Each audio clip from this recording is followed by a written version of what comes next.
దొరరాజు గారు, అసలు ప్రిపేర్డ్నెస్ అనే దానికి ఎగ్జామ్స్కి సంబంధించి రకరకాల రేసులు నడుస్తూ ఉంటాయి.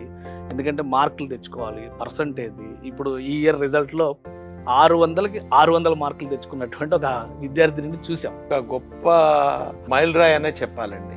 ఎందుకంటే మేము ఇంతకాలంగా చూస్తున్న ఏ రిజల్ట్లో కూడా 600కి 600 మార్కులు రావడం జరగలేదండి. ఒక్కటో రెండో తక్కువ వచ్చి చూసాం, కానీ 600కి 600 మార్కులు రావడం అంటే అంతకంటే గొప్ప విషయం ఏం లేదు.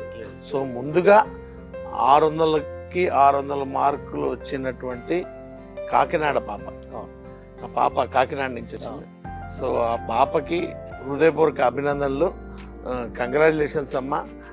ఒక మంచి మైల్ రాయిని ఫిక్స్ చేసావు. ఇంతవరకు ఎవరు సాధించలేని దాన్ని సాధించవచ్చు ఇది కూడా అని చెప్పి నిరూపించిన పాపకి హృదయపూర్వక అభినందనలు.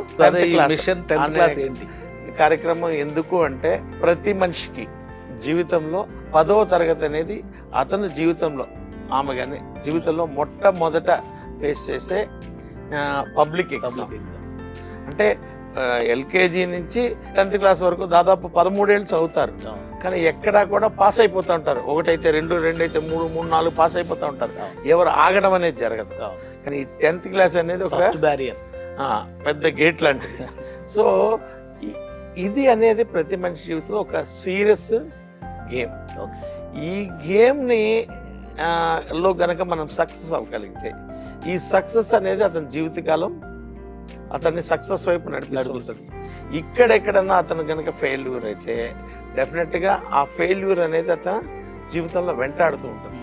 కాబట్టి 10th క్లాస్ని ప్రతి ఒక్కళ్ళు సీరియస్గా తీసుకుంటారు, పిల్లలు కానీ పేరెంట్స్ కానీ. సో ఇక్కడ మామూలుగా మార్కులు సాధించేవాడిని అత్యధిక మార్కులు సాధించేవాడిగా మనం కనుక తీర్చిదిద్దగలిగితే ఆ వేరియేషన్ ఉంటుంది చూసారా, అదే సక్సెస్.